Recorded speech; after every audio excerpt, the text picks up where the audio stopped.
Good morning, and thank you to USM and the University of Nottingham for organizing this very important forum. Long overdue, I think, because the problems, as Ro mentioned, are critical. I was just thinking before coming to this forum, if say there was an asteroid hurtling towards the Earth in about 5 years to crash into the Earth, what would our reaction be? I think it'll be quite different. It'll be probably front page news, and people will be in a state of panic. But unfortunately, in the case of climate change, the issue is not really in the public domain now.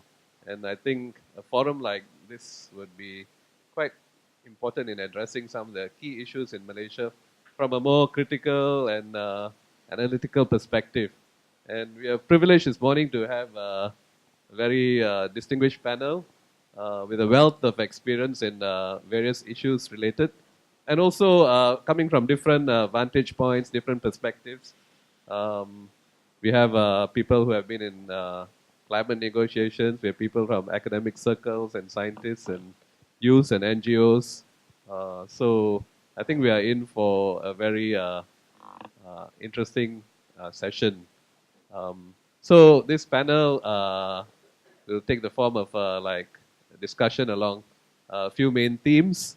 I think what might be useful would be we structure it such that the first session we will deal with the challenges and realities, the causes and consequences of climate change in around the world and at the local level as well. And then the second session, second part, maybe we'll look at the sustainable development initiatives and approaches which have been undertaken or which need to be undertaken. And the third part of this discussion, maybe we will look at what can be done to promote climate change initiatives to counter the damaging impacts of climate change, and especially the role that that education can play and the media also can play, the whole area of communications, which is what the school is all about. So I think that would cover a lot of the key issues that we would be interested in this morning. So let me just briefly introduce our panelists. Start from the left, maybe, yeah. And we have Professor Gurdial Singh, no stranger to many of us. He has been a columnist in a weekly newspaper, weekly columnist in a daily newspaper, and he has taken a lot of, I was really thanking him because he has taken a lot of voluntary work to help local residents on all kinds of issues, and also the public interest issues involving environment, human rights. He's actually a legal consultant with a law firm in KL and involved with the UNDP GEF project, the Ministry of Natural Resources and Environment, and the project of the Sarawak Biodiversity Center as well. So all very relevant. And he's also led Malaysia and developing countries in international negotiations that led to the adoption of 3 international treaties, including the Paris Agreement on Climate Change in 2015. Next, we have Dato Renji Satya. Renji is still enjoying a second lease of life in local issues in Penang.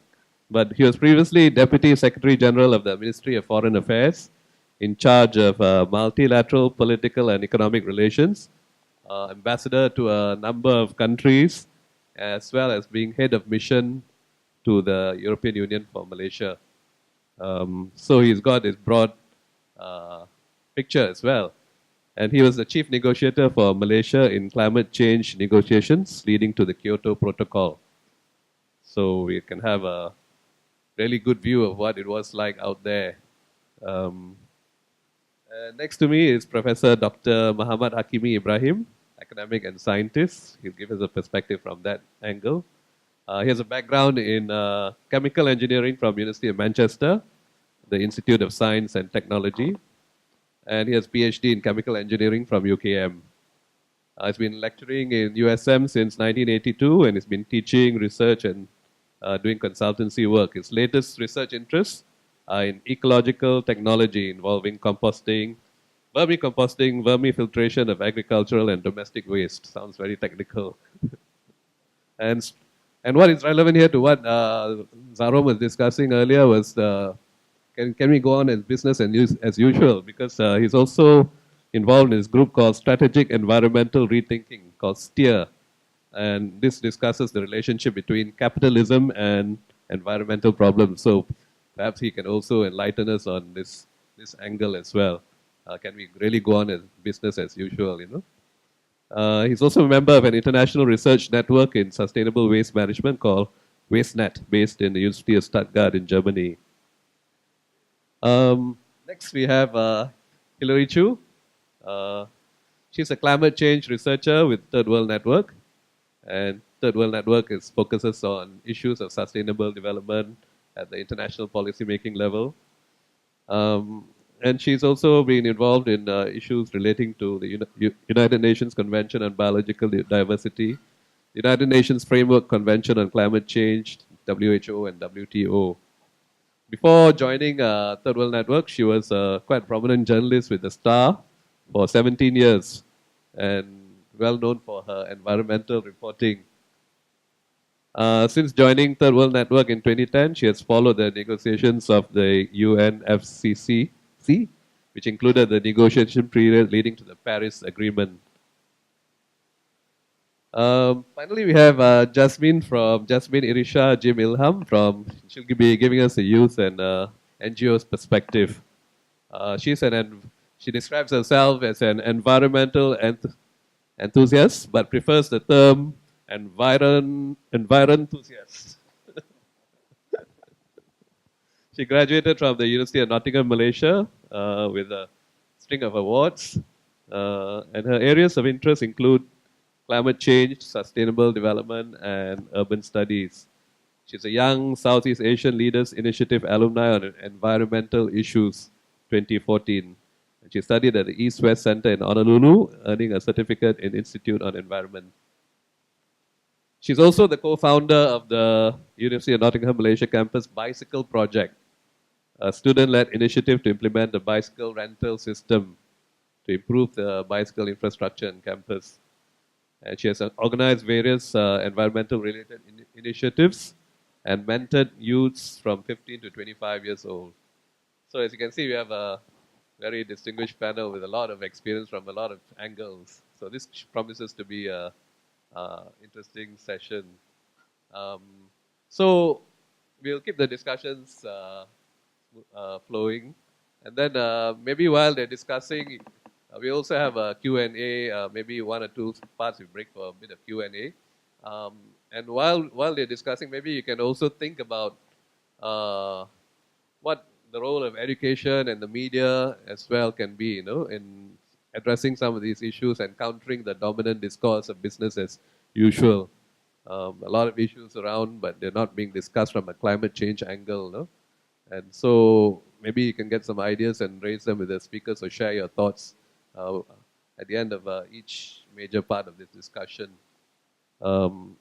So for our first part, perhaps we could discuss the challenges and realities of climate change at the global and as well as local level.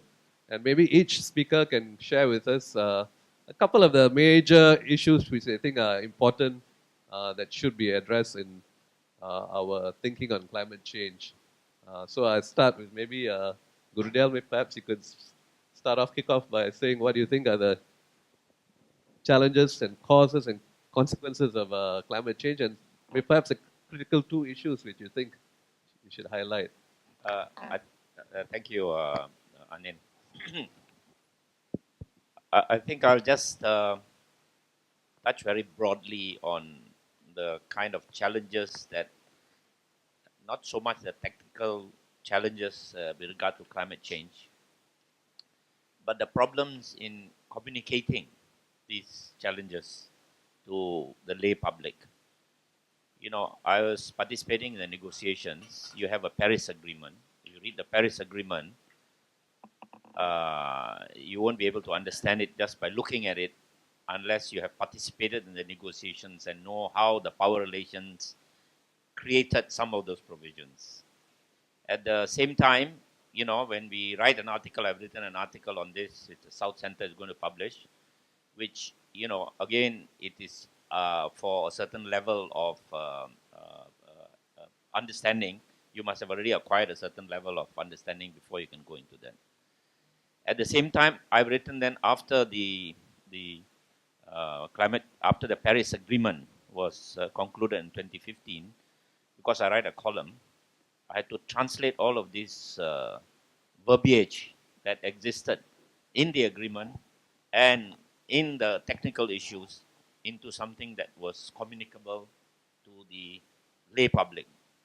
And that is, I think, the real challenge that is now being faced because of our lack of understanding and lack of creating inability to create a real awareness amongst people as to the threat of climate change and how we have to change from personal level to the regional, to the global, and so on and so forth, right? And so I wrote this article, Law Speak, At Last a Climate Deal, in which I then had to summarize, and it took me a while to do that because I was involved. The negotiations were very protracted, they were very rancorous. You know, we had the US at one end bullying the negotiators from developing countries, you know, approaching our ministers and saying, remove this negotiator, and we want him to limit it to this and so on and so forth. So now this is the real, to me, and in the context of this forum, which deals with communication, I think this is the real challenge. Understanding these complex issues and being able to communicate these issues in a way that is effective and that will reach out to people, resonate with people so that they are prepared to act on it, to write about it, to teach it, and to generally, you know, even engage at every level from the coffee shop to the policy level. So to me, in this context of this forum, I think that is really a great challenge for those of you who are participating in this, this school of communication and who are engaged in this. Thank you.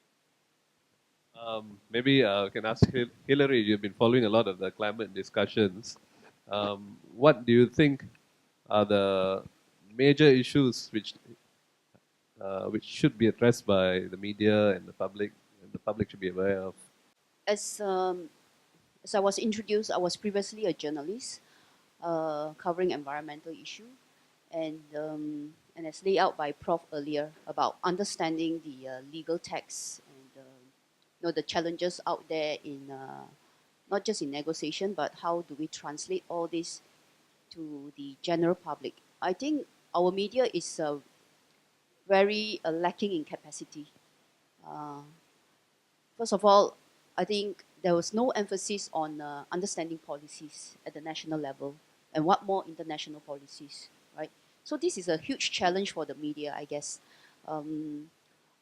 In my past years as a journalist, I find that in the newsroom itself, there's very little appreciation and effort put into understanding, helping a journalist to write something that is more substantive.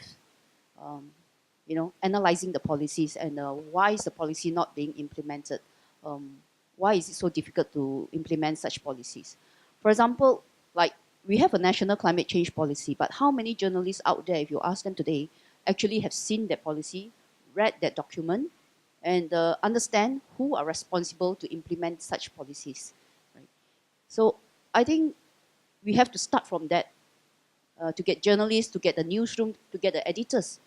Editors are actually the most important. I mean, most of our editors do not understand. They don't appreciate policies at all. Right?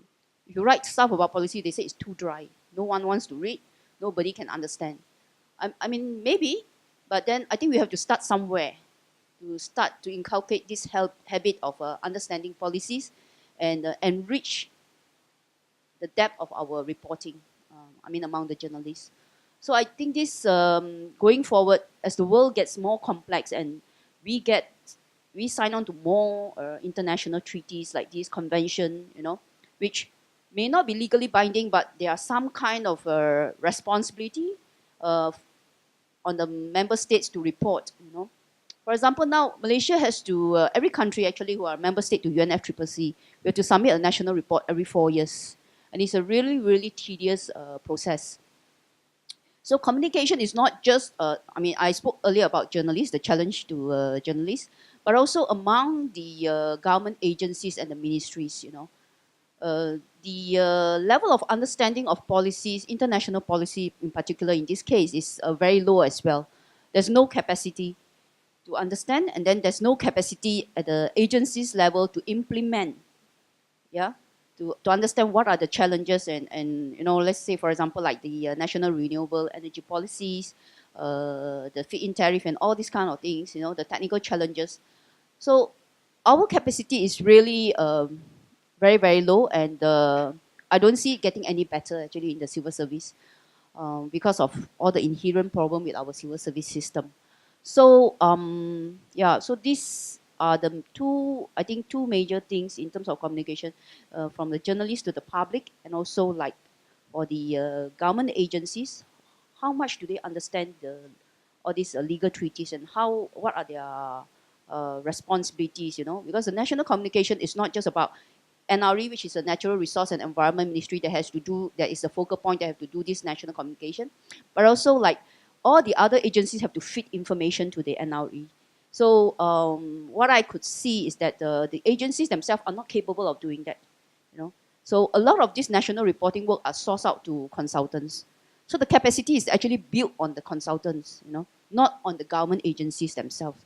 So in times to come, in future, in another 5 years or so, I think Malaysia is not going to get much funding for this kind of work. So the NRE themselves and all the agencies that feeding information to this national communication, they themselves need to build up their capacity. And that is very crucial. Ro mentioned about whether we can go on business as usual.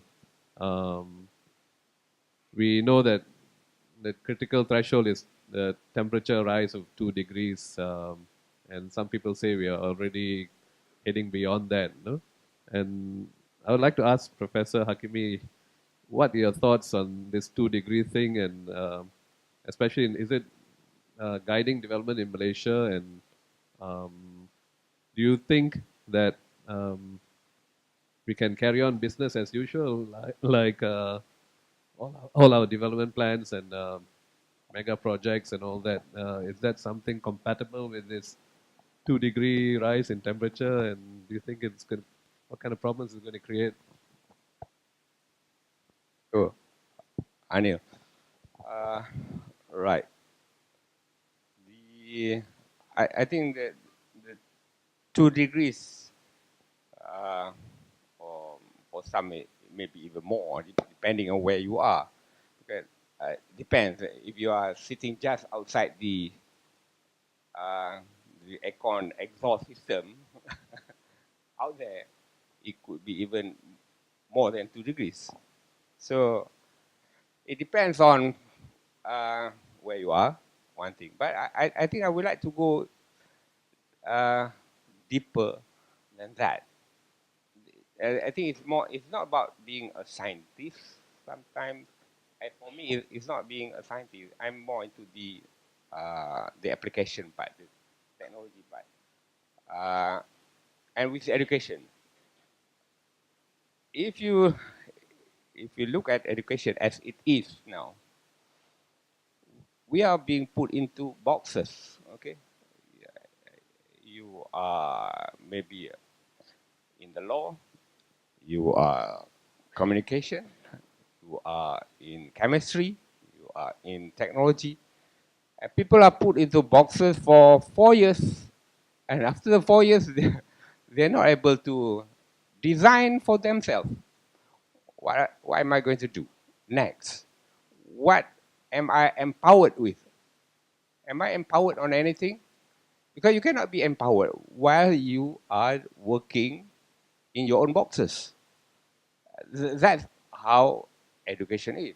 Well, it used to be where everybody learns more or less everything, and then people start to create their own boxes so that they can They can become chairmen, or can they become the deans, or they have their own universities. Well, that's part of the normal processes that we have seen. But that is something that we are going to shout about. But how do we go about now that we are in a system that is a kind of linear system of education system. It's very linear. But the world out there is web-based. It's a web out there. And I'm quite happy that today we have a workshop based on storytelling, telling stories. Telling stories is where actually you break your barriers. You can break barriers by telling stories. You can tell stories to your grandchildren. You can tell stories to your father. You can tell stories to your colleagues. And who can be also from many different areas, which I think we are onto something in terms of approach in education. I think we should go back to how it was. We asked Socrates again, Plato and Aristotle, they were on chit-chat sessions. They were just sitting down together, like this, sitting, and that's very political. You cannot. And in fact, who was it? Socrates was the one who was asked to drink the hemlock because of all these chit-chat sessions. Education is about that also. We have to be chit-chatting. We have to talk. If we don't talk to each other, we start to put ourselves in our own boxes. Then forever we will be trapped by 2 degrees. Is it 2 degrees? It's not 2 degrees. It may be more than that. It can be 2 degrees higher, 2 degrees lower, depending on which side of the wall you are on. We are this side. Well, suddenly I remember some people from the UK came here. Wow, why is it so cold over here? We are running away from the winter, and yet we get winter over here. Well, it can be talking about the degrees of in terms of Celsius or Fahrenheit. But then if you are on the other side, who is the one creating this desert-like condition, so hot, just if you sit outside the aircon system? But if you go about education, it's about, it seems that we are into a kind of education where we get detached. Putting people into boxes is also detaching ourselves from others, detaching ourselves from nature, and in fact, detaching ourselves from nature with the capital N, which Heidegger would have put it in terms of, well, forgetting nature with the capital N is about forgetfulness of being with the capital B, which is, well, I've forgotten. We're talking about, we're studying creations, but we never study the creator. We're studying sustainability. What? We forget about the sustainer, which means, well, that's climate change. And at the same time, coming from a background of chemical engineering, we saw how things are translated from gram, as chemists, they may be talking about grams or gram mole, looking at the molecular level. But when you start to go into the engineering, chemical and process engineering especially, you have to talk in terms of tons per hour. You have to talk about, well, you can't have it. Deforestation is the thing of the day. If you want to sustain this so-called industrial revolution, that's sustainable. Sustainability in terms of industrial revolution, if you want it. So these are the things that we have to be aware of in from the education angle. Maybe you could hear from Jasmin what you think the perspective of the youth.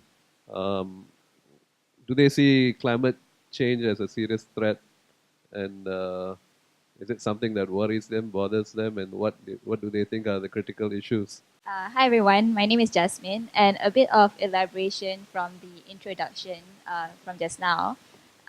Just a brief background on myself. I'm actually with the Malaysian Youth Delegation, and we represent the Malaysian youth voices at climate negotiations. I attended COP22 in Marrakesh last year.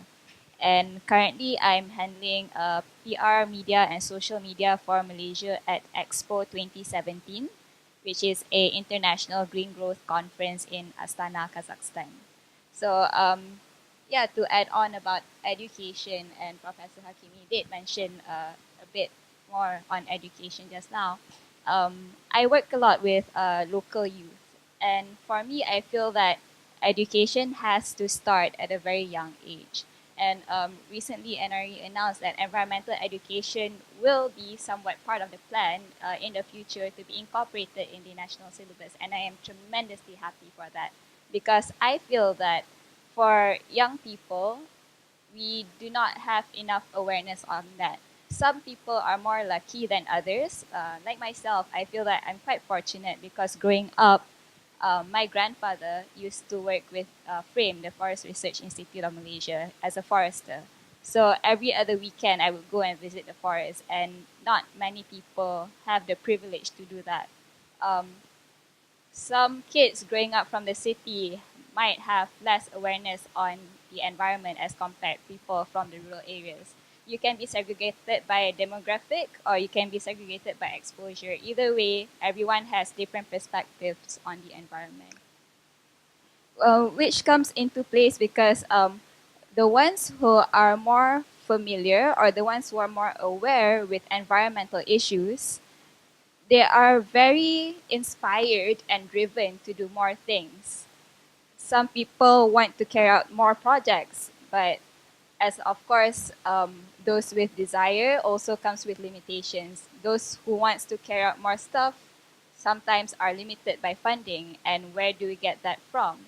Some people needs to be more educated. Like if you if you start from the young, you need to know that um, environmental and sustainability issues is one of the core issues growing up, because essentially it's not about your future, it's not about my future, it's about our future. We're going into this together.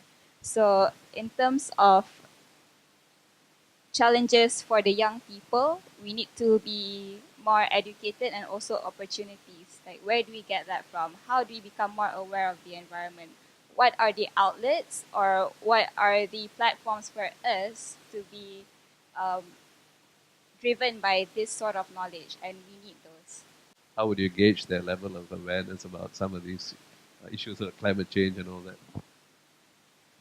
For at university level, there are quite a few platforms for you to engage in, such as clubs and societies. And I know USM are doing really great in that sense. I was in USM for 3 months doing RA, and I see a lot of familiar faces in this audience, and I'm really glad. Yeah, I feel that university, not only it has to be student-led, but it also have to be it has to be supported by the university management. That's what I learned when I carried out the bicycle project in my university. Even though you have a bunch of very enthusiastic or very passionate group of people, but when you want to carry out something, you have to have the support from the upper management of the university. That's how you move forward. And it, speaking from experience, it's not an easy path. You have to do a lot of research background, and also a lot of work to be put into in carrying out a project. But essentially, it has to start somewhere. What we the project that I'm working on, Expo in Astana, we emphasize more on my butterfly effect. It's a concept coined by the MIT professor Edward Lorenz, which is, if you start small, but it is an amplifying effect. So we have the social campaign, hashtag My Butterfly Effect, where as individuals, what do you aspire the world to do, or what do you aspire people around you to do? So little things or little efforts can contribute to big changes. Finally, Renji, maybe you have had a unique perspective leading climate change negotiations and in the EU and all the rest of it. But you have also been exposed to some of the local issues in Penang as well. What would you think are the critical issues that we are facing right now, and some of the consequences if we carry on like this way? Yes, you have the United States and a group of other countries. In the period up to Kyoto, we call this group the Just Can's group. It's Japan, the United States, Australia, New Zealand, and Canada. Some of these countries might surprise you. But throughout the whole process, they fought to block the agreement, if you like, to block us reaching an agreement. And in these 6 years, there was a constant effort to diminish the agreement, to water it down. And every paragraph, every line was watered down with the pressure from this group, including the oil-producing countries, who were behind the scenes spending a lot of money trying to persuade some of the poorer countries to vote along certain lines.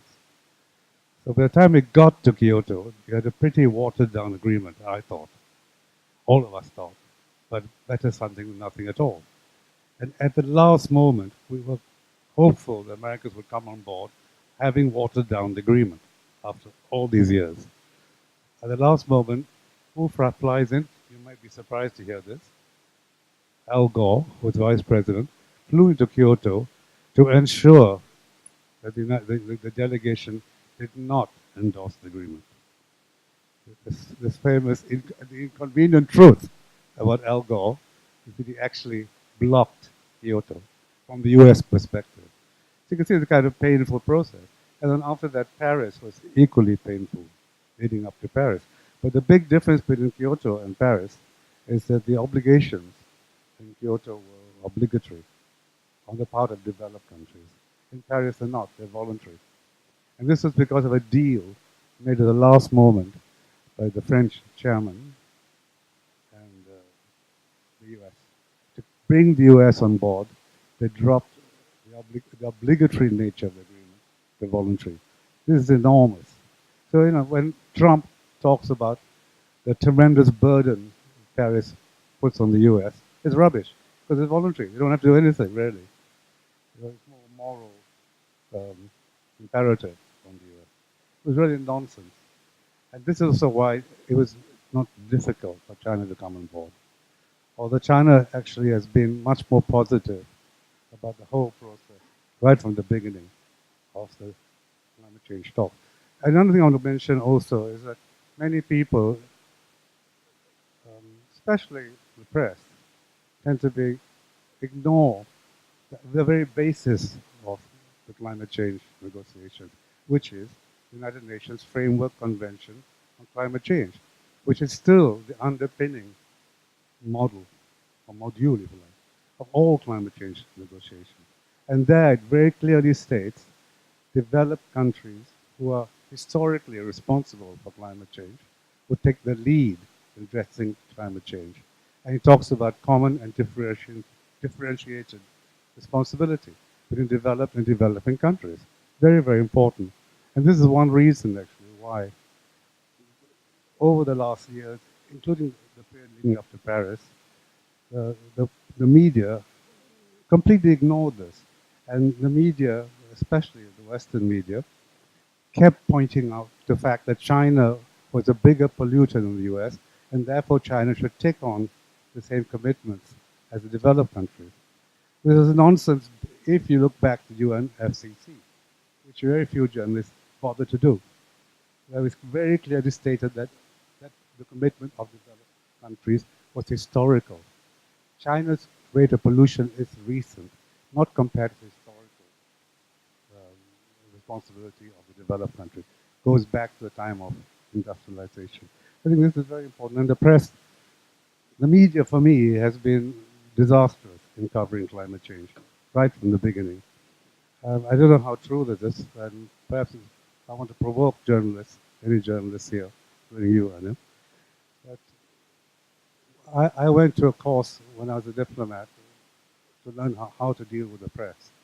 And what we were taught was, please keep in mind that journalists are very lazy people.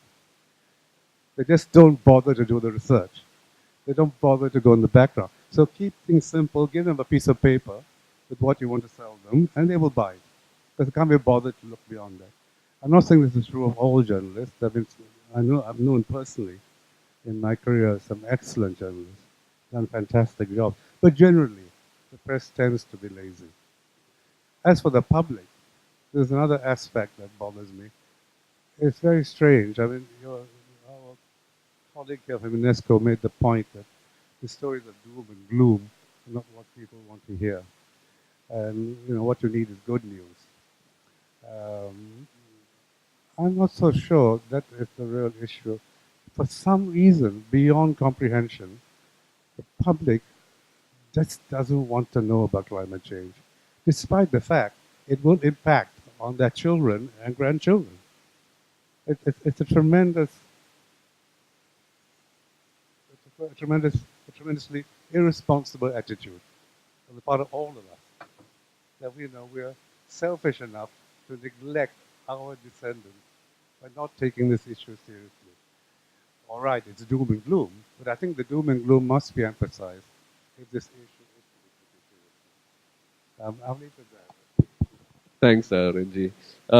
We'll be looking at the role of the media and education in the last part of this session. But before that, we'd like to open up the discussion to members of the floor, because I'm sure some of you here have also very keyed into some of these issues, especially, again, looking at the challenges and realities of climate change in the globe as well as in Malaysia and locally. What do you think are among the critical issues that should be addressed that are not being addressed? What in your mind are some of the issues that we need to be looking at? So we got a lot of people here, I'm sure, following this debate. But perhaps you could use your time to share. I think one of the similarity that cut across from all the speakers, and perhaps something that we can hear a little bit more throughout the day, is getting the message across. And also from different perspectives, getting the message across from the policymaker to the journalist, journalists getting the message across to the audience, helping the journalist understand the complexity, helping the audience and the general public understand the complexity and how it affects the lives, their lives, the life of women, men, children, youth. So all of that. So getting the message across seems to be the underlying issue here. So any suggestions on how to improve getting the message across from different sides, from policy to journalists, journalists to audience, policy to audience as well? Right. Before coming here, I did think a little bit, spend time thinking a bit how journalism courses offered by public universities or even private universities can sort of bridge this gap. As a former mass comm student, I was from USM, and also a journalist. Yeah. And from my experience of reporting, what I find very lacking, or what I feel I needed, to help me, is that I often wonder how beneficial it would be if, in my university days, I was there are courses for me to attend, like to understand national policies, right? Environmental policies. I think this is one missing link here. When you're thrown into the workforce as a journalist, you have to do everything. Like, for example, I was a rookie reporter in a bureau. So, and I find that very interesting and very beneficial, because at the bureau, where there is a small workforce, you get to do everything. So you have an idea of how the world operates, if I can put it that way. So, but often what is lacking is that we don't understand policy. So it's often a one-way street from policymakers. They tell us what they are doing, but we do not have a good, foundation to question those policies, whether they are effective or not. So I think if we are seriously looking at improving the quality of journalists, future journalists that we are going to produce from our mass comm school, I think this is one area that we should look into. We should close this gap, if you like. Journalists that we put out there should have a solid grasp of how policies are made and how this policy came about, including like international policy, for instance. One reason why I think Dr. Renji was saying that journalists were not reporting journalists were lazy or whatever. There's some truth in that actually. So well, it's also because of the work culture in the newsroom. Because if you are not rewarded, your hard work is not appreciated by your editors, then you might as well do what everyone else is doing. Just be lazy, Just take the press statement and process it, That's the easiest work, At the end of the day, you submit your copies, you did your work, and you go home, you're happy. Or not, I don't know. So then, yeah, so that's really a very critical gap I think we need to close.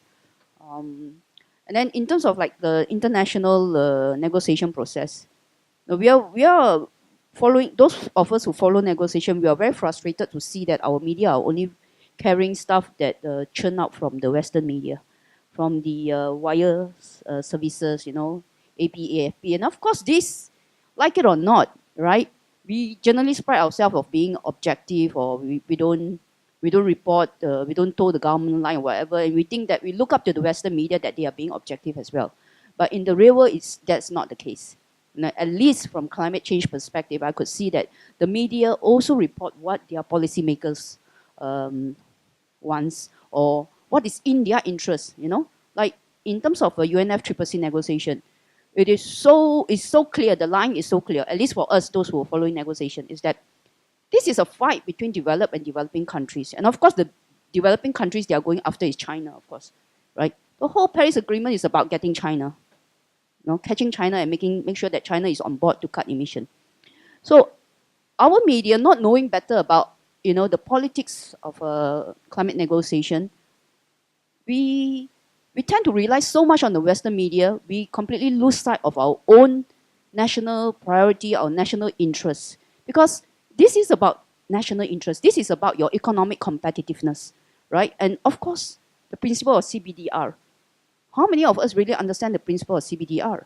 And do we really subscribe to that? Do we believe that? Because if we read the Western media, no, everyone have to come on board. What is this CBDR about? This CBDR is so old school, So this is a new world. So everyone have to come aboard and cut. So I have trouble with some people who attend those negotiations. I mean, of course, you can't blame them because they are not deep inside the negotiation. They don't know. And they come back to Malaysia and then they give a very different picture, like everyone else except a developing country is doing their part. Come on, right? There is Annex 1 and non-Annex 1. So do they understand that, Why developing countries are fighting so hard to defend CBDR principle, right? There is a history to that. So I think in terms of national policy and also international policy, I think we need to do something about that, closing this gap of understanding. Okay, thanks, Hilary. Yeah, you talked about the economic system as well, and the issues arising from that. Taking up with what Zarom had highlighted earlier about can it be business as usual, and then talking about Michael Green saying that actually some of this may not be compatible with economic growth, which is one of the sustainable development goals. Are we not also missing the elephant in the room, which is the economic model of exploitation based on capitalism? And should we be critiquing the capitalistic model, especially including its impact on climate change? We've got an environmentalist here and someone who has done climate change research as well. So maybe someone like Yo Kwang could share with us, and Claire. You can see that the Western media has actually come up with their view, a lot of which I consider as pure propaganda. And one of the reasons for that, if you look at some of the work of Noam Chomsky, like manufacturing consent, they have a selective process where only certain people of a particular orientation are selected to be their writers and editors and so forth. So as a result, they have got they think that they are free, but in fact, if they deviate, they will lose their job. So this is one of the aspects of that. And as Renji has said, that they also all their politicians and their representative follow the official line. Al Gore, now the champion of against climate change, has been a consistent defender of the American line.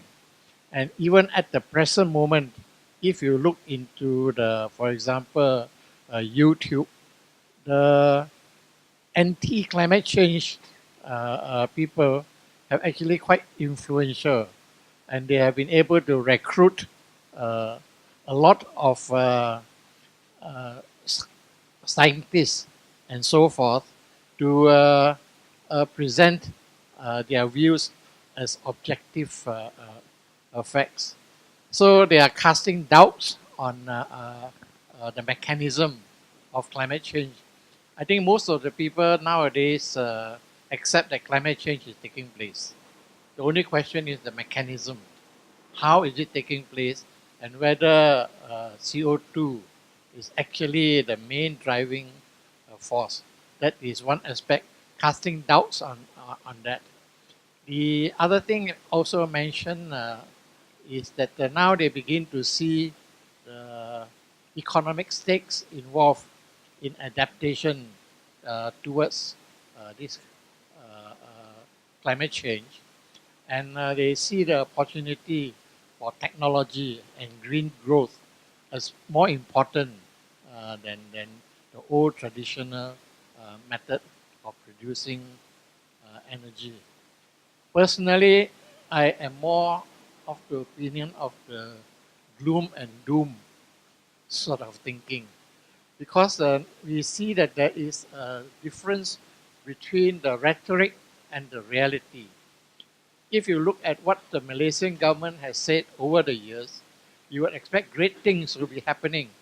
But if you look at the Johannesburg conference, Rio Plus 10, there was an evaluation of what countries do and what countries say. And Malaysia came out very good in terms of what they say. But in terms of what they do, it's almost zero. And this is the trend. So one of the questions that some of us have is that, is it too late for sustainable development? No matter what you do now, you have passed many of the critical points. And so, for example, Dennis Meadows, who wrote with a group, his group on the limits to growth, celebrated the 40th year of the publication of the book Limits to Growth. His view is that nowadays it is too late for sustainable development. No matter what we do now, the consequences will be upon us. So the strategy actually is to build up resilience into how we adapt to the coming changes that will come. And I think there should the emphasis in Malaysia should be to look into these issues from the viewpoint of what we can do to reduce the adverse impacts which are coming. And to me, climate change is only one of two other factors. Climate has been identified as an existential threat. That is, it's the one thing, besides antibiotic resistance, that has been identified that can wipe out the human race. And with us, other living species, plant and animal species.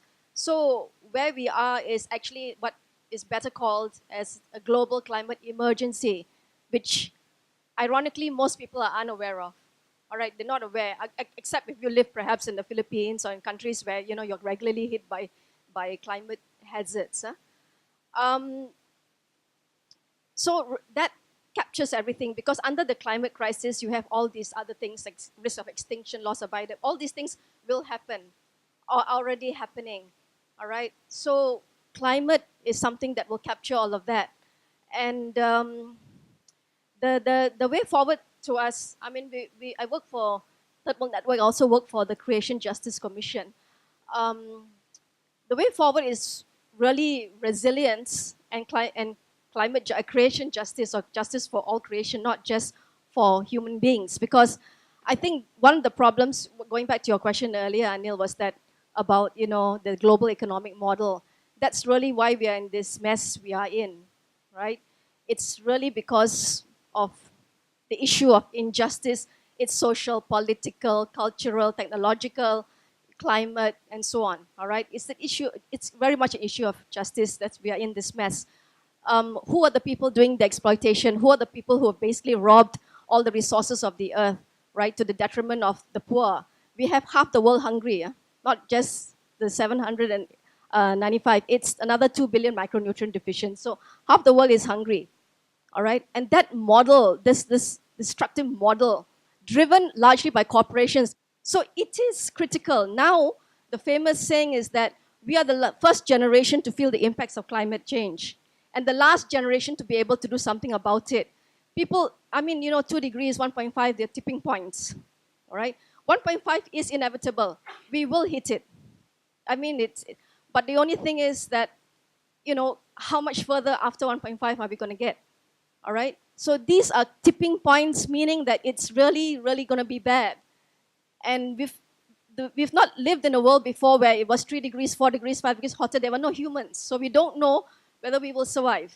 Most likely not, right? So resilience and justice, there's no way forward without it. What a lot of people are thinking of is that, I'm standing because I'm getting just ring neck, is that we can just focus on technology to save the day, but it won't work that way, all right? So the issue of justice, Anil, is really critical, right? And that's what you were talking about historical accountability, CBDR is issue of, that's what is climate justice.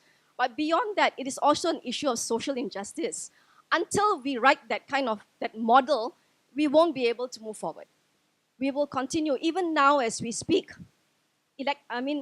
electricity companies, oil companies, timber logging and all, they are fighting against all efforts to move towards renewables, for instance. All right? Okay? So we need to do 2 things. One, we need to cut greenhouse gas emissions, but we also need to have negative emissions technology, meaning that it's like a very fat man. And you advise him on how not to gain weight, but he also has to lose weight. All right? So this both has to happen, and it has to happen from the ground.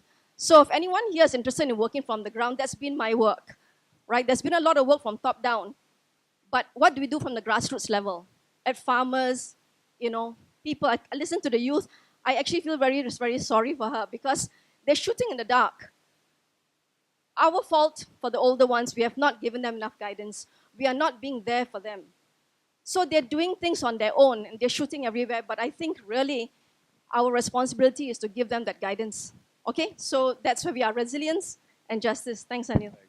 In 2000, School of Communication established one program called Science and Environmental Journalism. So specifically on journalism. In that, the courses that we thought at that time, I was a student in 2000, inclusive of all the ecology, biodiversity, journalism, effective communication, and then we talk about policy. We talk about policy up to now. And then in 2008, when I came back after I did my PhD, we revised the curriculum. We revised the courses, taking into account more on policy. That's why I need to address Hilary on that. We did not teach alone at School of Communication. We also invite lecturers from social science on politics, you know, to look at the policy, to look at environmental regulations, help us on that.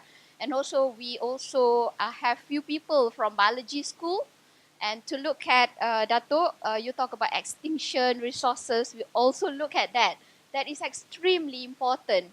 I also agree with Dato Gurdial when you talk about effective communication and how do you get to the people so that they understand what is going on.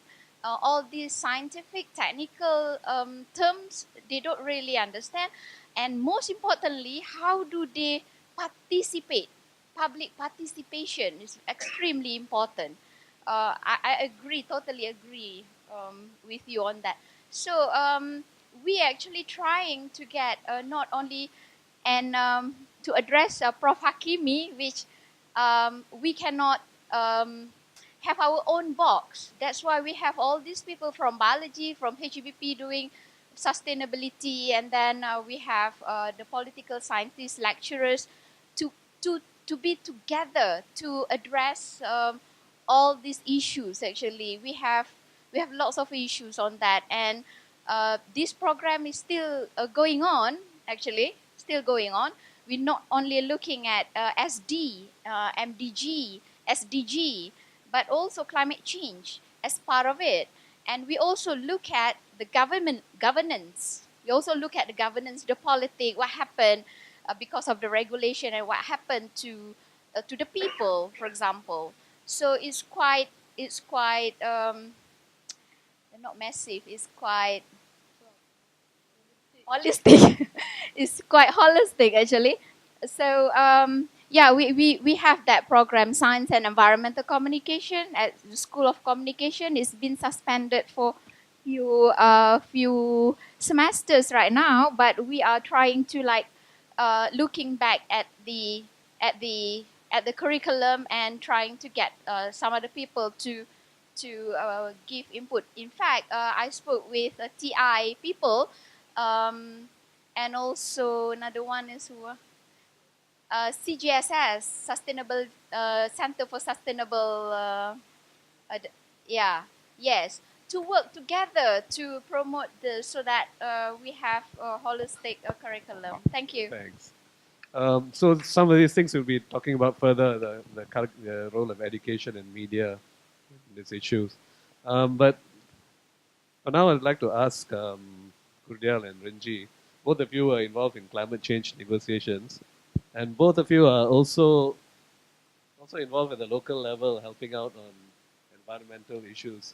And Zaro mentioned earlier that people need to push back as well. And I think this is happening at the grassroots level. People are pushing back against some of the excesses. They might not connect it with climate change, but larger environmental issues. How do you see the linkage between all these high-level discussions and people pushing back at the local level? Maybe their gut feeling is that some of these projects and development trends are not sustainable in the long run. Yeah. In fact, this relates to your earlier question that can you really achieve climate change solutions within this present capitalist model? And I think Claire said it very clearly that multinationals, for as long as they continue to produce unregulated in the way that they do, right, then that particular model is unsustainable.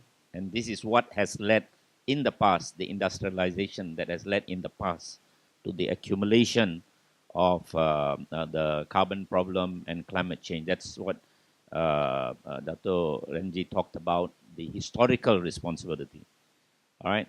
So in that context, of course, capitalism is antithetical to a real solution, I would say. You need an alternative model that does not base on this kind of consumerism, waste, and so on and so forth, production that's uncontrolled.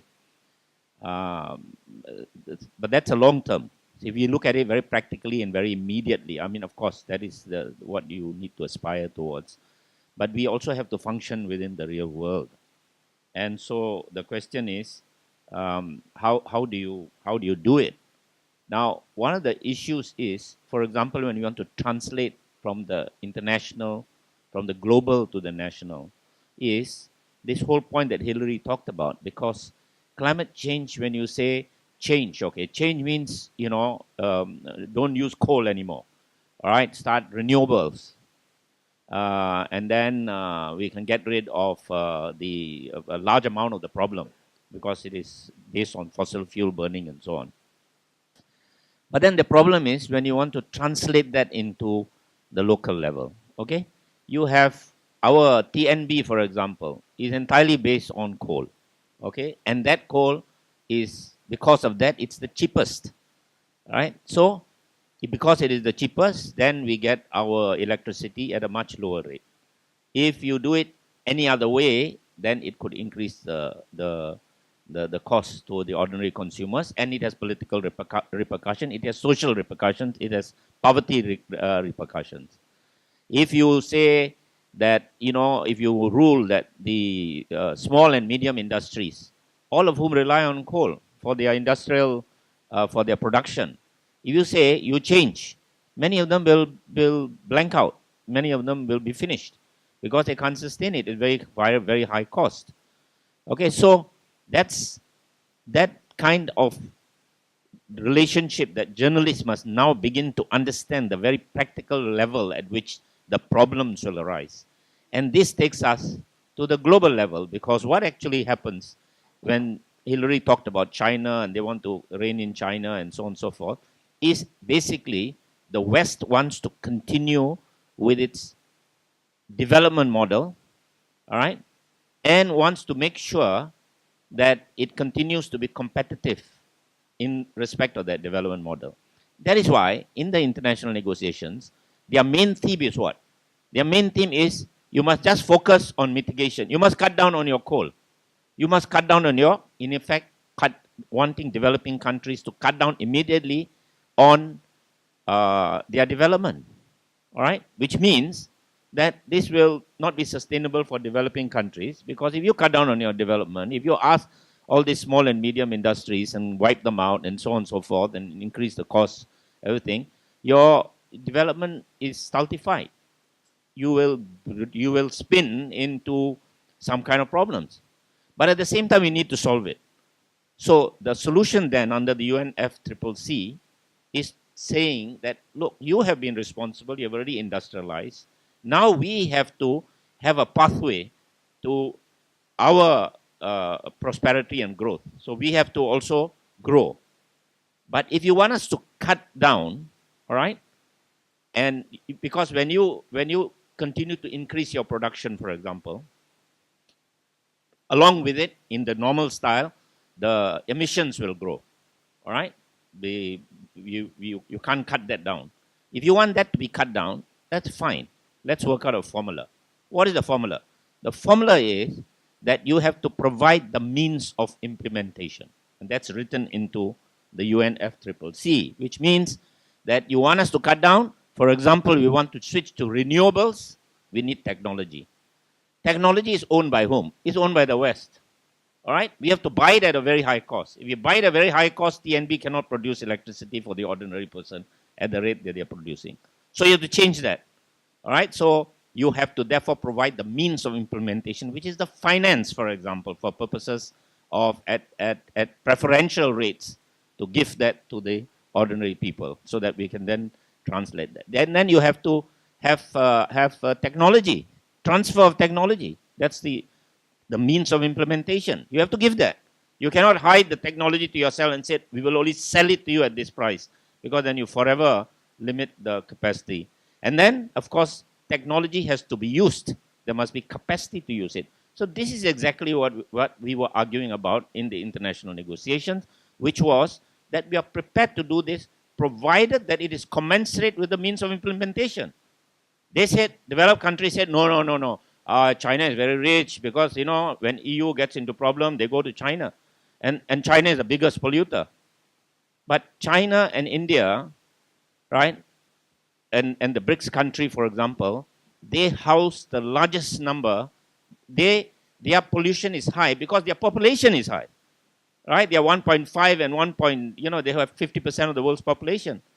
But then if you go by per capita, right, they are one of the lowest. So we said you cannot use this kind of a false statistic, right? That, because what do you expect then? If you want China to reduce, then already that a large part, they house something like 70% of the world's poor. So you want those poor people also to begin to reduce and do this, then you bring them to a subhuman level because of the multiplier effect of the largeness of their population.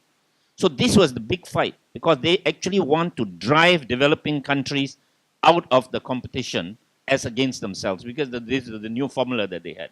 And this is what we are fighting against. All right? Then adaptation. We are talking about adaptation, resilience being very key. All right? Because we are already facing climate change. When you have a problem like this, like Philippines, for example, you have to address it immediately. You have to adapt. You cannot say, oh, cut down your emissions, forget about your forests and so on and so forth. That's a luxury. Countries will have to deal immediately with that particular problem. All right? So that is adaptation. But the developed countries say, no, adaptation is something out of the equation. Mitigation, you reduce your fossil fuel. All right? So this also we have to fight to bring back the adaptation, the means, just now I said means of implementation as a link, and then the adaptation as another key. And then loss and damage as well. So at every level, we had to fight them because it was about the development that we were talking about. All right? That the development model that they were going to stultify in the existing capitalist setup. All right? So there also there has to be a fight. Now, how can we do it? For example, so the journalists have to be aware of the underlying political and social dimension of this whole debate. And this is what they miss when they get lazy and just incorporate just take the easy way out and not listen to what is good. Because these are very, all this that I'm talking about is very exciting. If a local journalist had brought it out and put it out in the papers, they are trying to develop this one, what will the implications be? Be fantastic news, including the fact, for example, that John Kerry, who was there, all right? So all the debates that were in the plenary, in the negotiations and all, were all very exciting news for some of the alternative media, right? And how they try to undermine negotiators, right? For example, when Obama came here, before the final climate change negotiations, he had a chat with our Prime Minister. And then when we were halfway through the negotiations, suddenly we were confronted, because Malaysia was taking the lead on behalf of the like-minded developing countries, which is China, India, about 28 countries, right? And then suddenly we were confronted, the Malaysian delegation, this inside information, all right? So suddenly we were confronted with the fact that there was a letter written from the White House to our Prime Minister's office, thanking our Prime Minister for having agreed now to modify our position to adopt the American position. So we suddenly had this problem because we were negotiating. I was spokesperson, and we were very actively negotiating and so on and so forth. And suddenly John Kerry wanted to meet our minister, who was also present, not participating in negotiation. He was in Paris, monitoring, I suppose. I wanted to meet because they said that this is a breach of because Malaysia was taking the role. And this was not. This was the act of what do you call it? The breach, not bona fide, because we had agreed to take a particular position, right? But luckily for us, the minister, this particular minister, this Minister of Environment, is very alert, very active, and knows some of the issues. And before that, we were already alerted to the fact that China's minister was there actively participating, and India's minister also was there very closely following the negotiations. And they were very keen to make sure that our positions were not stultified and that the spokesperson continue. Because a lot of the other people were not so familiar with the communicating and so on and so forth, you see. So John Kerry actually went to see our minister in his hotel room, right? Perhaps I should say keep this to our four walls, but you know what? In Malaysia, a secret is you tell someone else, hey, don't tell anybody else. Huh? All right. So and said that this had, you know, this was a breach of the understanding and blah blah blah. But our minister had already before that in the morning been visited by the minister from China, from India, and from Iran, and then he took a position which was he had verified, and the PM had said yes, it's possible that he could have said that, right? Agreed to that, but then he took the position. Our minister, he's a lawyer by the way, right? So he took the position that, look, yes, Malaysia agrees to this position. No problem. You know, we are with you, we are this and all that. But the fact is that the Malaysian spokesperson is speaking not on behalf of Malaysia, but on behalf of the like-minded developing country. And because that is a grouping that has been agreed to by the government and has to go on the basis of a consensus, we have no choice but to what do you call it? But to take the position. He's taking not Malaysia's position, but he's taking a position on behalf of the like-minded developing countries, right? So just to point out the fact that within our, just to come back to this point, that within our context, while we are talking of alternative models, we have to deal with this in situ in our country itself to translate the obligations, all right, the loose obligations they are, but we have to translate them at the national level. And the difficulty here is, I mean, they get, like she said, there are a lot of consultants and so on who are engaged. There is no complete buy-in. Within this context, we can still do things. For example, Khazanah, right, and PNB, which are government-linked companies. There, it depends upon the political and economic will to change tax somewhat. Khazanah, for example, owns a large amount, also owns TNB, owns energy companies, owns plantation companies, right? As does PNB. Between these two groupings, there is an ability to be able to shift and take on the kind of international obligations we have taken on quite effectively, provided we are prepared to do so. And this is where we come into we run into a wall sometimes, because the economic direction, all right, and the leakages, how should I put it as politely as I can, right, and all the other kind of problems, you know, that arise with regard to our development model, not the broader development model, but the practical development model. We run into that problem because then there is a will, for example, say Khazanah. You know, Khazanah is controlled by, or rather run by, very professional and very competent people in my respectful view.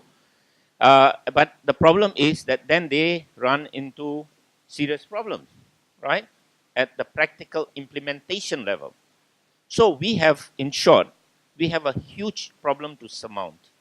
And unless we are prepared to begin to highlight these problems in a way that Zarum, for example, talked about earlier on, right? We can either reinforce the status quo or we can challenge the status quo.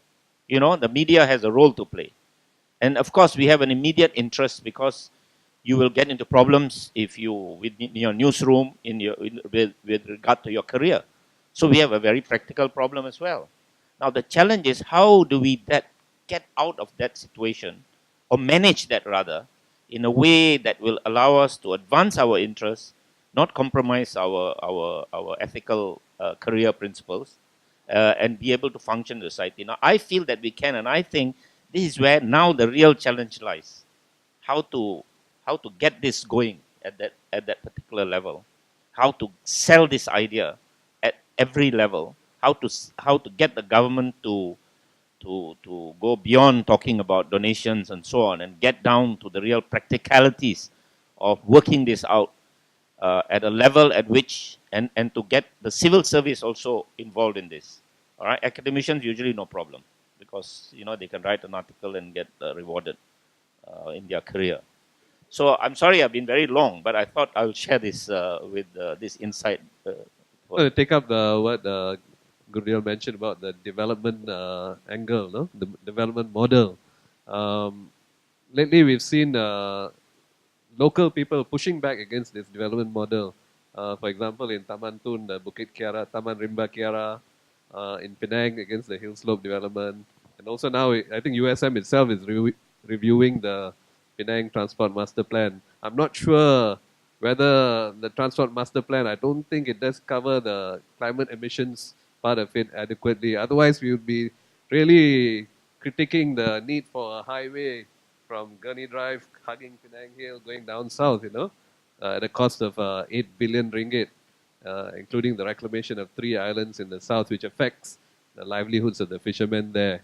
Renji has been, after his retirement, he's been involved in residence groups, and so he's aware of some of these issues. And so he comes with a perspective of climate change negotiations at global level, but I don't know whether the residents themselves are thinking about climate change, but maybe at the gut level they realize that this development model is not sustainable in the long run.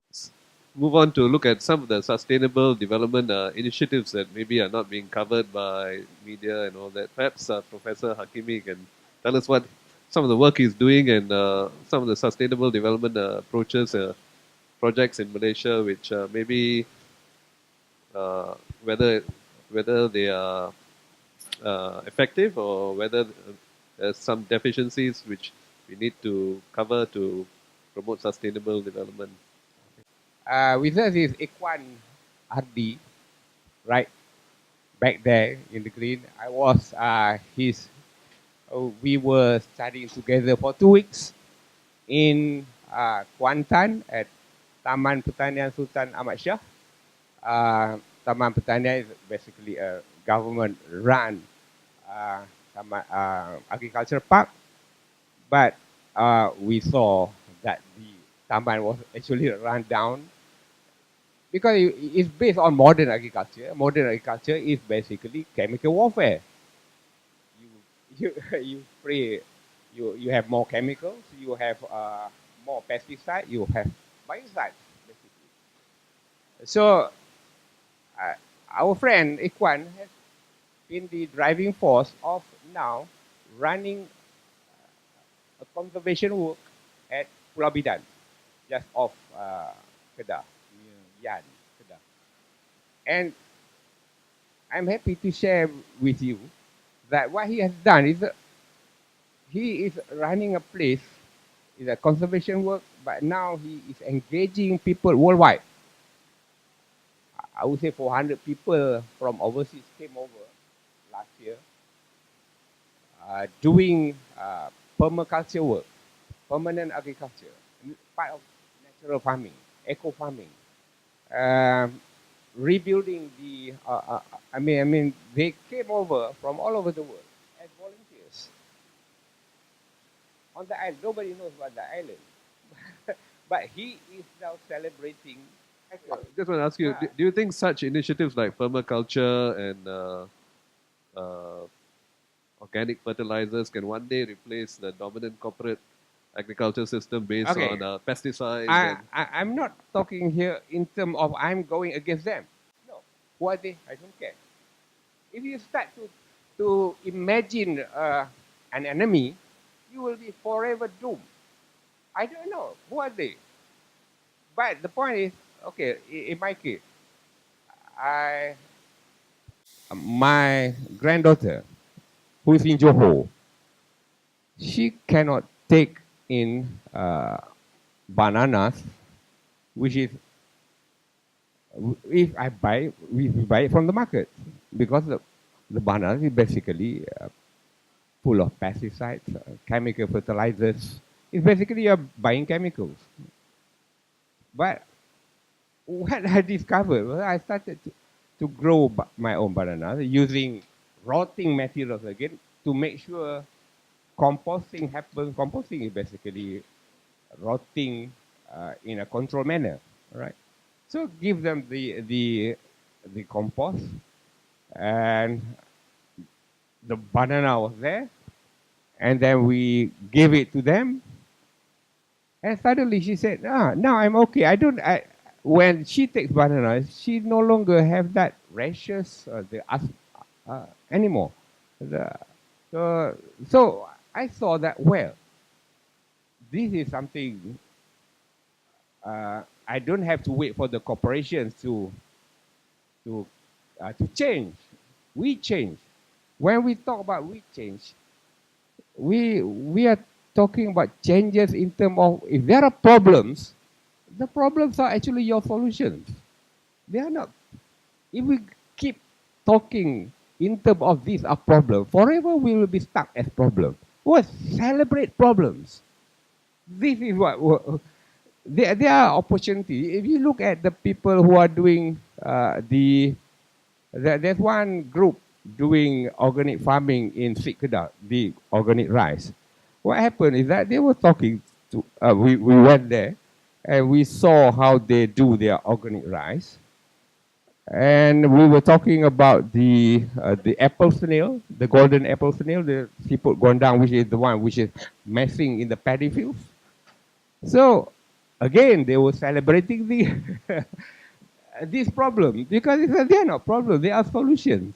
There are people who are already celebrating the failures of the system. Come on, take opportunities rather than, wow, we are into, we are gloom and doom, everything is black. No, I think we are seeing parts here and there. Okay, I'm celebrating my banana with my granddaughter already because Yes, now I I want to plant more because we even put them into 2 kilogram boxes and post laju too. Now we have new business. The new business is post your organic products and sell it. Why not? Thank you. Okay, thank you. On that note, maybe Jasmin can tell us about how she is celebrating her success with the University of Nottingham bicycle project, and how did you go about it, and what inspired you to move that? Was it something to do with the effect on the environment, the climate? Okay, before I jump into that question, I would just like to respond to what Claire pointed out earlier on. She expressed a concern for young people and how she felt sorry for us. But I feel that instead of just feeling sorry, you should invest in us, engage with us, and work together with us. Exactly. And for us, we are very, very glad and lucky to have PWN as mentors for the Malaysian Youth Delegation for the past few years, and also the NRE as great people to work with. And, you know, climate change for us in this room is such a common third word. But when I speak to other people outside of this room, they feel like climate change is a very scary word. They're like, when I just mentioned the word, it's like it's happening anyway. I mean, there's even if we do something about it, it's still going on. It's still happening. But you know, if we don't talk about it, if you don't engage and involve with us in the conversation, then how do we take part in the discussion? So that's initially where most of the projects and the seed of ideas come from. So for the bicycle project in University of Nottingham, it started off as me being very annoyed that I don't have transportation to class because bus schedules are unreliable and it's very hard to walk, and I have a bicycle. So that's where it started from. And I think a lot of projects start from those sort of challenges you personally face every day. And the idea is very simple. It's just to provide a sustainable alternative transportation solution towards the campus community. It's not a big project. We started at small scale, but we continue on working towards it to make a bigger impact. And essentially, that's the main idea. You know, like how do we communicate how important it is to live to live sustainably? How do we communicate how important it is to actually address the pressing issue of climate change? In terms of communication wise, I remember someone once told me that if you can just convey what climate change is to a 5-year-old or a 70-year-old grandma, if kalau diorang faham, if they understand what it is, then you're doing it right. because to convey such complex message, we often face this communication barrier, and it doesn't just happen to the public.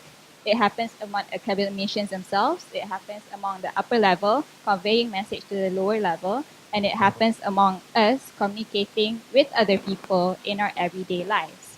So just to simplify your message, just to tone down a bit, because we have to remember that not everyone speaks our language. We have to remember that not everyone is on the same page of the book as we are.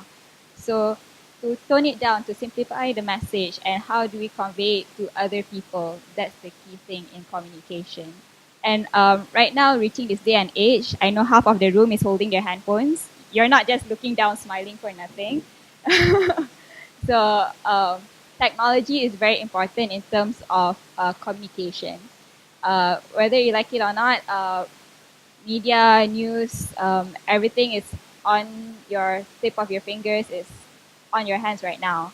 So it's the most accessible, and it's the most fastest way of getting your news or communication. She's talking about our bicycle project, the whole area of transport as well, especially crucial for Penang as well, because the state government is planning this 50 billion transport master plan, as I mentioned, and we are also concerned about the emissions. In fact, in Penang, it said that there are probably as many vehicles as there are people in Penang, or maybe more. So one of the people who, I suppose the only lecturer whom I've seen with the bicycle in the room is Nadira. In her room there's a bicycle. And maybe you can tell us a bit about this whole area of transport, economics, and sustainability, because I don't think this has been adequately. Thank you, Anil, for that questions, and thank you, Jasmin, for sharing your experiences as well. I think we are on the same page on that level. When I first came back, I tried to cycle from my home to office. It's only about like less than 3 miles. So it's very convenient for me to cycle or walk to my office. But the main challenge is, as you mentioned, vehicles, motorists. There are a lot of cars, and motorbikes. Those are the main challenge for those who opt for alternative transport like cycling or walking. And so I stopped cycling for the first 2 months because it's too dangerous. So safety is really the main concern. But, trying to get, talking to people, like to my students, for example, about these issues, it's like they are not interested at all because they don't see a point. Or rather, I would say they are being spoiled because of these convenience that they have. They can ride motorbikes or drive to classes, for example. Like for instance, in residential hall, the Restu across the campus, they even have a bus in that area. It's very small area. The Restu compound is very small. It is walkable, and of course it's a bit hilly, but you can actually walk around the around the campus. I mean, around the residential area. But the university provide buses, and so I do not see the point why people need bus on that particular area. So I've been talking to students. Why do you think you need bus when you can actually walk? And they say that because it's too hot. Because, but I say that, you can actually taking shortcuts. There are shortcuts, but nobody are interested to do that. And so in that sense, I think that we're talking about policymakers, top level people making decisions. We are spoiling these people. We do not want them to think that there are actually other more sustainable options for them. And so it's very challenging for people like me or even Jasmin, to work on this. But Jasmin, you're talking about, success story, and that's great. Here I am trying to get people into conversation and start something. It's very difficult. People, and we're talking about bicycle, people think cycling more as, not really as a transport or mode of transportations. They think it as more like a leisure, more like a sport, And so I don't know how we're going to do about that. But to be fair, in Penang, Penang state government, I think they are quite open to cycling, because we can see around Penang where there are many cycling infrastructure, and the state government is also very open to cycling advocates, because I'm also part of the cycling group. So every once in a while they will invite us to give comments, to get our feedback, and to listen to us. And so now I think Penang is also trying to improve the cycling infrastructure around the island. But it's a small step. But I think we can really have change to happen overnight. But I think it's a good step to begin with. So thank you. One other, then you. Somebody over there in the back. Just to comment, I noticed that most of the panelists this morning is heavily invested in the climate negotiations. My question is, does the people care about the climate negotiations? We talk about the historical and the long years of negotiations and who did what, but to solve this climate change negotiation, to solve this climate change problem today, moving forward, is it important? Does the people knowing the historical facts change the will of people? Change make people care more? I don't know. I mean, maybe you guys can answer that. I just want to give a few examples. The reality is that probably people don't care enough. The challenges is that how do we make them care? Yeah, people in Penang, Kuala Muda, your water catchment area is being deforested. Nobody care. It's always how do we people care?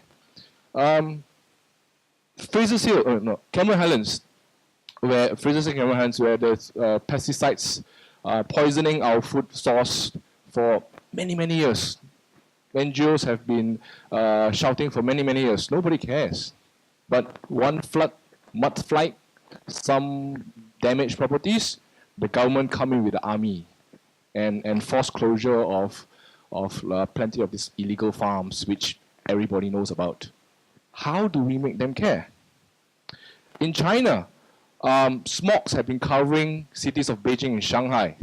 PM2. It just take one guy with probably 50 cents technology of PM2.5 sensors that he buy from Taobao, Alibaba, and everybody DIY their own PM2.5 measures, and that spike up the care in people to fight, and governments still don't care. Okay, but it's the Olympics that came in, forced closure of all the factories, that make the government care. So what is care? I didn't get your name and... Adrian. Adrian, yeah. And I just wanted to point out that permaculture is a design system that mimics the patterns of nature to produce an abundance of food. There is also, for Penang, rural, urban permaculture is really what you should think about, how we can make Penang into a resilient city. All right, so these models are available. Again, going back to the earlier discussions, it's all political will. All right. What's happening in the world in terms of agriculture is that there is a new movement for something called agroecology.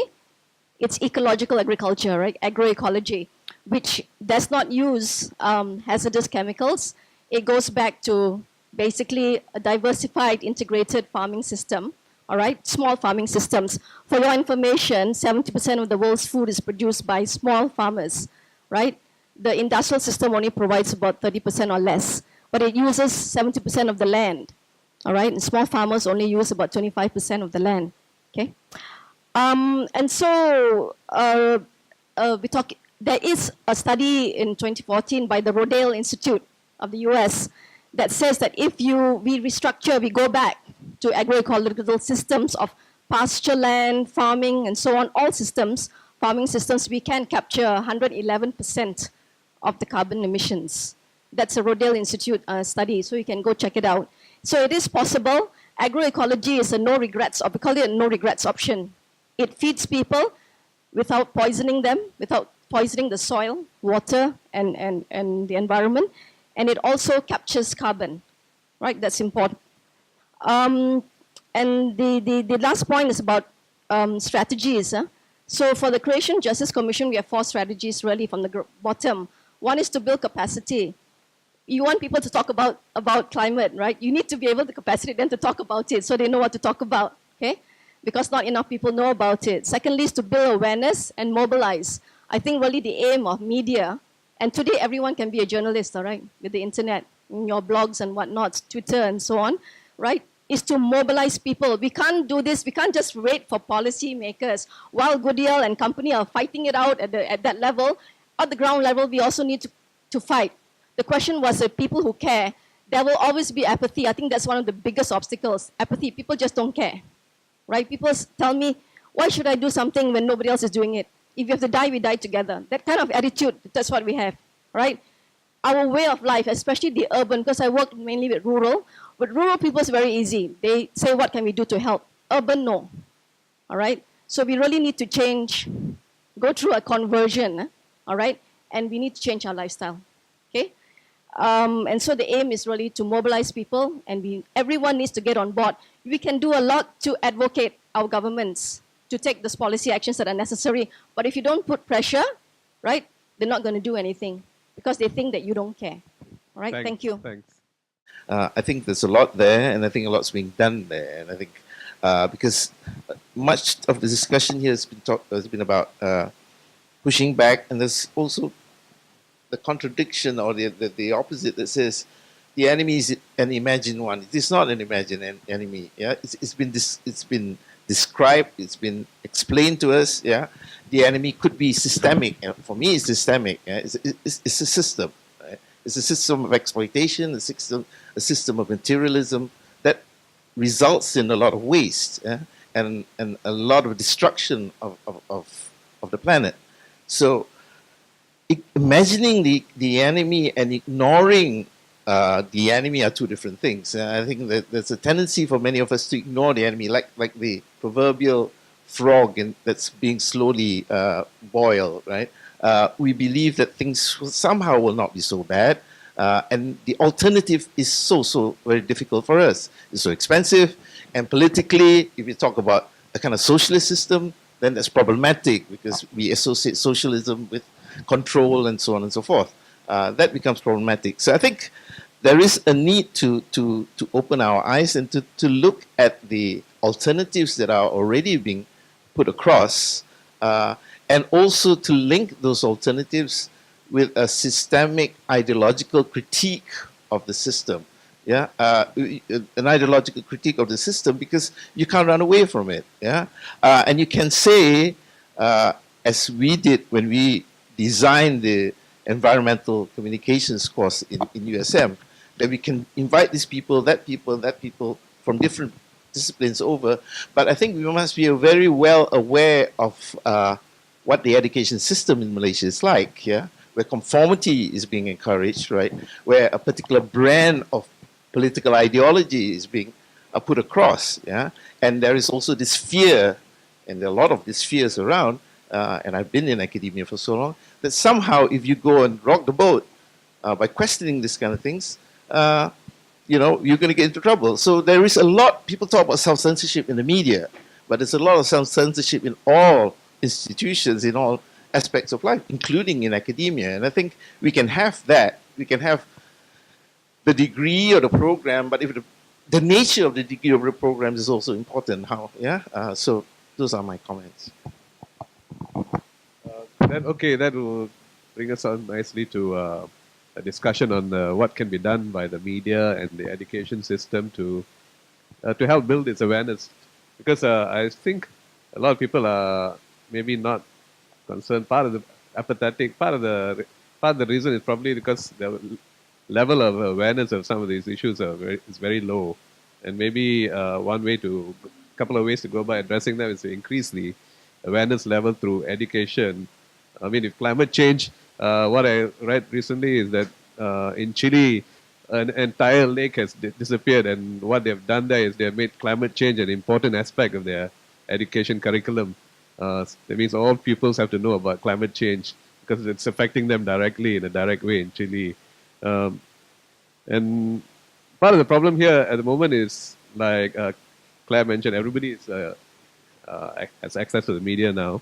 But the mainstream media, I think, are also constrained by their reliance on advertising revenue from big business.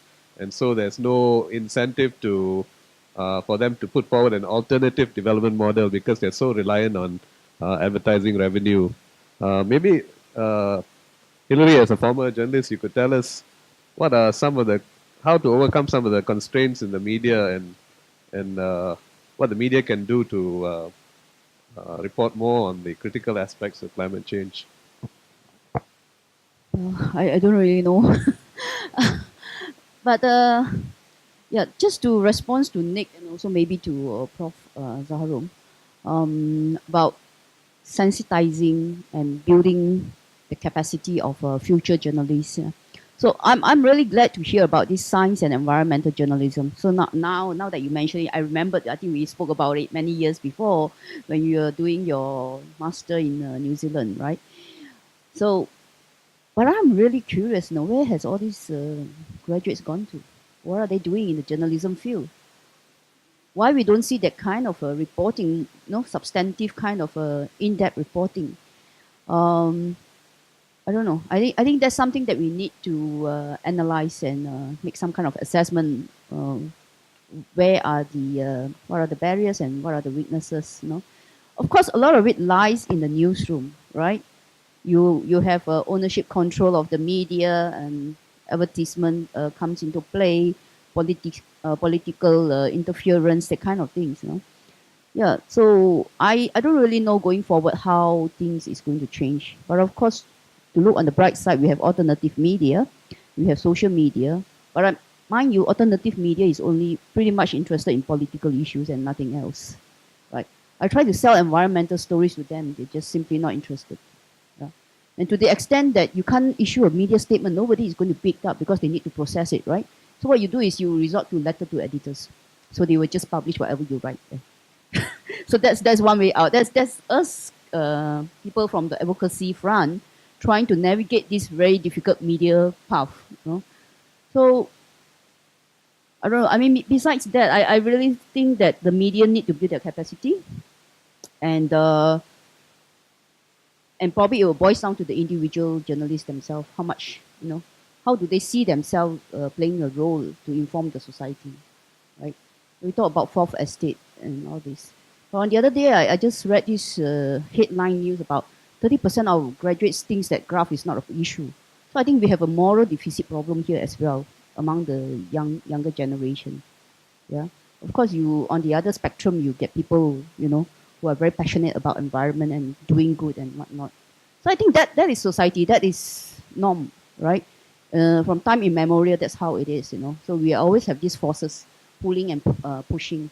So going forward, I think it is a challenge, but I think we have to start somewhere.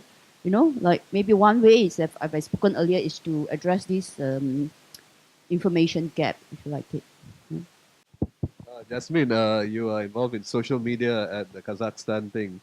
Is that right? So could you tell us if, from your experience, whether social media is an effective platform to highlight some of these issues? I mean, subconsciously in your everyday life, social media plays such a huge role. Your phone is the first thing that you see when you wake up in the morning. You scroll through your Facebook, Instagram, and Twitter. You like the pictures that you seem interesting. You like your friends' posts, and it has, and that, offhand says a lot of things on how it plays a big role in your everyday life.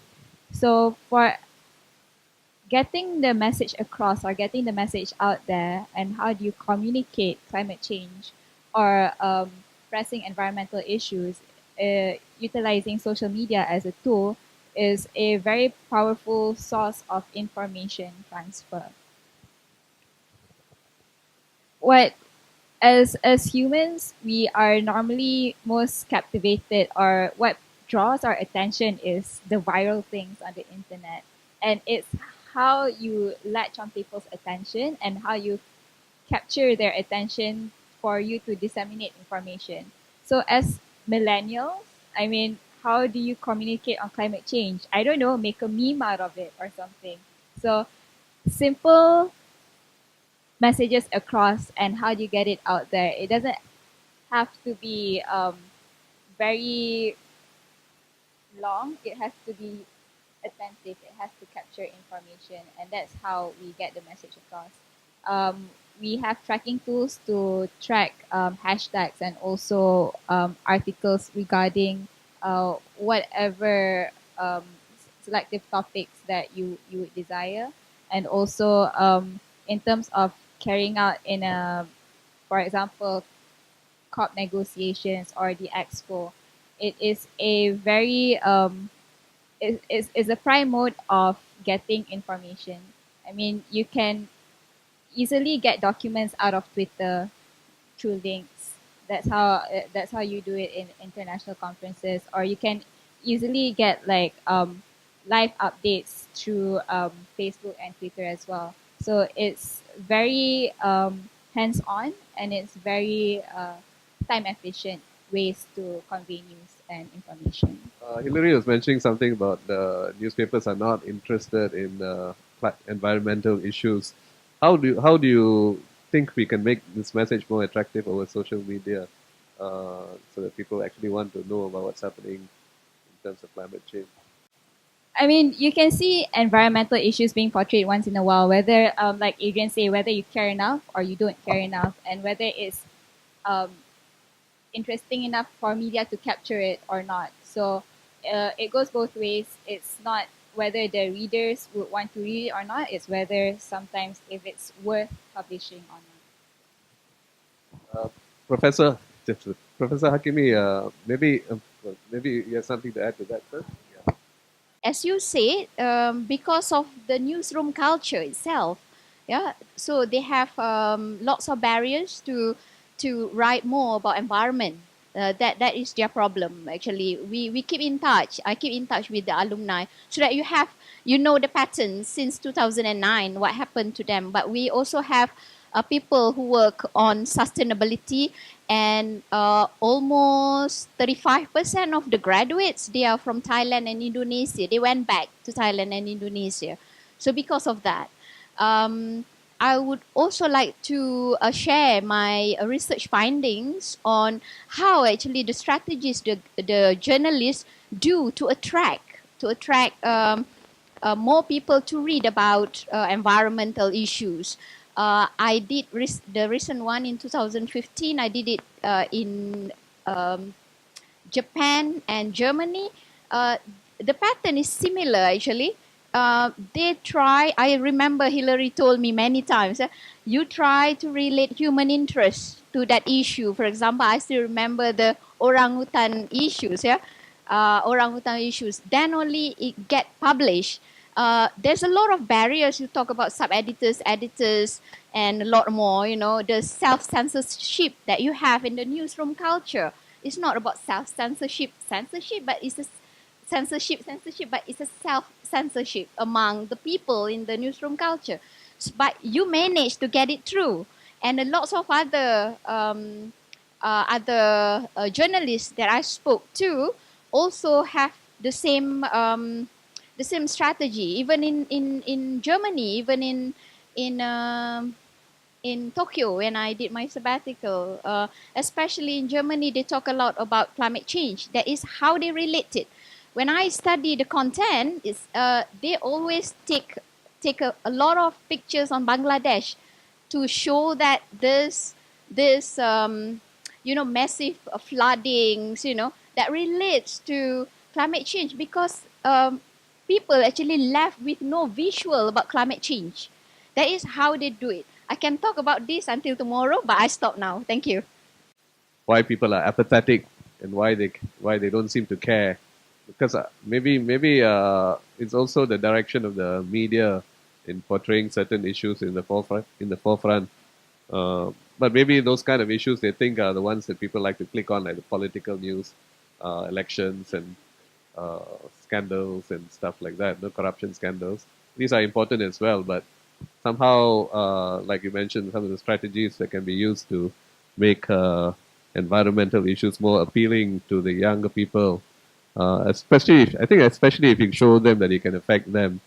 There are also a lot of other related aspects which are not being discussed in the media, like rising sea levels, which will affect Penang in about 100, maybe less than 100 years, and as well as migration studies and the link to climate change, because like you mentioned, Bangladesh.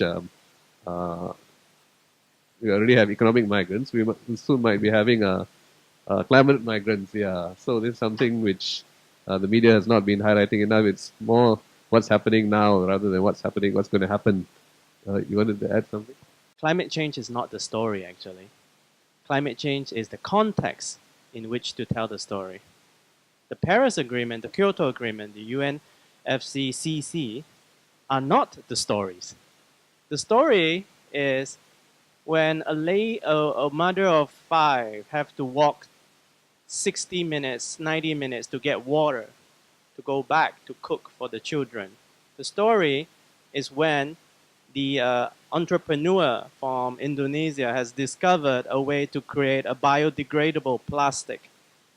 The story is when we have a new technology to cut down on air conditioning usage. So that kind of lead in can address many of the issues.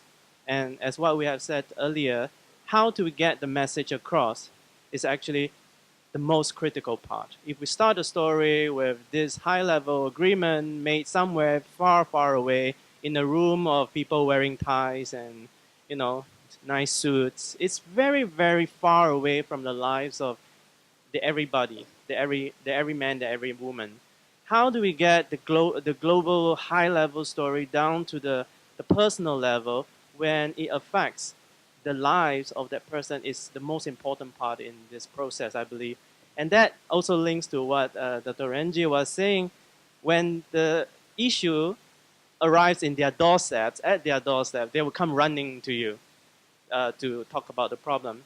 It is because the perception that climate change is so far away, is 100 years away, is 50 years away. It happens in Africa, it happens in Siberia, I don't know. So it doesn't concern us in our little paradise in the world. But when we can translate that story to touch the everyday lives of people, I think that is where we need to be right now. Yeah. Yes, exactly. Thank you.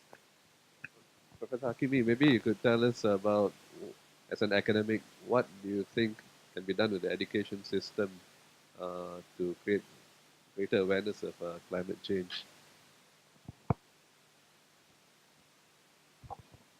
Okay, thank you, Anil. Okay, we hope for more happy stories. I think I'm quite happy in terms of education. USM started in 1999, creating the program called Environmental Technology. It's a degree program. We started at a time when, at that time there was a demand. We saw the demand for more about the creation of more HSE department, the Health, Safety and Environmental departments, because here comes an opportunity. Because we are creating a program which is going to be needed by all the industries in the world, because all the industry must have an ESH department or HSE department. And so that is how we would like to respond from the education angle. We saw that coming. We saw the need for the environmental technologies or environmental engineers. We address the environmental problems like the solid waste, the scheduled waste, the water, wastewater, air and noise, and all these are the common things that are needed in these departments. So that was a degree program. Then we also see that our students have started to go on and create, we have to create the Malaysian Institute of Chemical Engineering Technology in Melaka. So together we have students. Here we have Elmi Nahida, who was our first batch student. And now they are running the UNKL, Environmental Technology Department in Malacca. This is a happy story because they are now doing it, they are propagating it, the environmental agenda again. And we have among our students who have become Department of Environment officers, apart from the ESH officers, as one of the currently the pengarah of the OE from who he did his PhD with us. Right, so that happy story. And we also currently we are coming up with the Masters in Environmental Science by coursework, and that will be happening next year, 2018. So there is this progress of how to share with the world. And I think I can recall at least two people. One is doing consultancy jobs already in Australia, and one in Saudi Arabia. So there's that need. Okay. When it comes to the programs or the project or the subjects, what we have done is we came up with one of the subjects that we have done is we call it the Project MAS, with Project Masyarakat dan Alam Sekitar, with Society and Environment Project. It's a kind of project where you have to learn, and then within that semester you have to take the course, but as well as share it with the public. You have to learn the basic skills of handling environmental problems, and then go out and share it with the various communities around us. So, but I can also see that kind of the 4-year program or the 3-year program is not complete. It's not complete in the sense that, okay, after the 4 years, what do? You can't go out there and be independent enough to create your own jobs or instead of becoming job seekers, you have to also be job creators. There's abundance of waste out there. What do you do with the waste? Because to us, waste is like the beetles waiting for the dung from the elephant. So there are opportunities, a lot of opportunities. But how to tailor-make our courses so that even after one course, they can go out and do and share with the public. And that's what we're doing. We have done with the course. We have incorporated the permaculture principles and permaculture ways of doing things. So we incorporate it into our subjects. Now what we are going to do is we are going to, after the course, the students will also get, we call it what is called as the permaculture degree certificate course. They can get a professional certificate after one semester. I think after one course, they can do it. So you have to combine academic work with the professional ones. So that's what I learned from the people in public, the Permaculture Research Institute. It is based in Australia, but it's now worldwide. It's being applied all over the world. So and the good thing about the course is that once you have taken the course, you have graduated, the next day you can run the course, you can award certificates, and that certificate is going to be linked up to the PRI. So that is how you go about. And another thing is how we go about is we are creating small pockets of microclimatic area. It's like last time where we wanted to apply the permaculture techniques because we have learned this nature-based ecosystem design. Where do we apply it? So we ask for a place where there's no place anymore. So we ask for the rooftop. in environmental technology in the School of Industrial Technology. And on that rooftop, we created what we call as K2K project. K2K means from compost to clue. From compost, you make your compost. After the compost, what do? You have to plant. You don't buy soil, you create soil, because composting is basically creating soil. And then what do you plant? What do you plant? We plant something which is going to be useful for the stingless bee.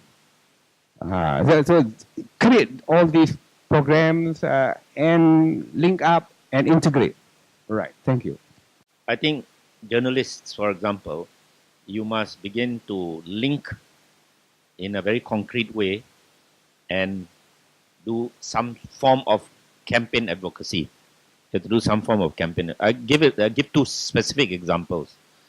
You know, I did the Tiantek, there was a farming community here which supplied the agricultural, poultry, and dairy related products to almost a large part of northern Malaya, even up to Kedah and here.